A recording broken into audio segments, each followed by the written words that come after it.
All right, so for this deep dive, you've sent over some really fascinating material Mm. on this Ancient Voice project. It's described as like the world's first wiki platform for all these ancient texts, Vedic, Itihasa, and Yeah. Puranic texts.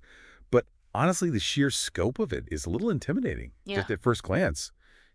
Established way back in 2009, over 25,000 pages, almost 2 million visitors.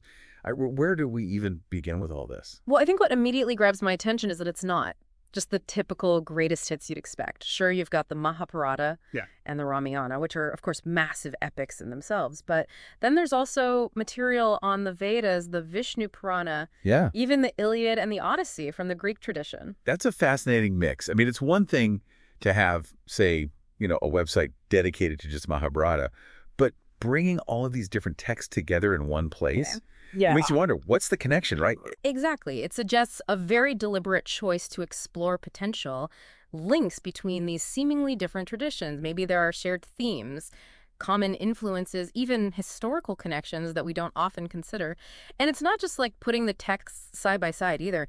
Ancient Voice actually does some pretty seriously deep analysis using things like bond data, which I have to admit kind of sounds a little science fiction-y to me. Bond data. Okay, you've got to explain that one. What is that exactly, and how does it work with these ancient texts? Well, imagine being able to map out all of the relationships between every single noun in the entire Mahabharata. That's essentially what bond data does. It looks at what's called noun-to-noun affinity.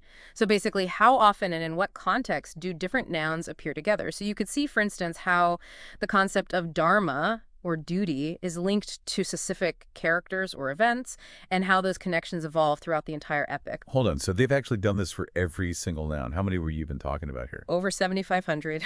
It's really mind-boggling. Each noun gets its own dedicated page on Ancient Voice, with visualizations and analysis of its connections to all the other nouns. It's like having this hyper-detailed index for an entire civilization's worth of stories and beliefs. Okay. And it goes beyond just the text itself. You also sent over some stuff on, like, digital maps of epic India. Yeah, these maps are incredible. It's like Yep. having like a Google Maps for ancient India overlaid with all these key locations and events from the Mahabharata. I mean, I could see how that would be really helpful for just understanding the story, but Yeah. how does it actually change our perspective on the epic? Well, think about it this way. When you read the Mahabharata, you might imagine these like grand battles and journeys, but it's really hard to grasp the sheer scale of it all, right? These maps give you that spatial context. I see. You suddenly see the distances that these characters traveled, the vastness of the kingdoms, the terrain they had to cross. Suddenly it's not just a story, it's a world coming to life.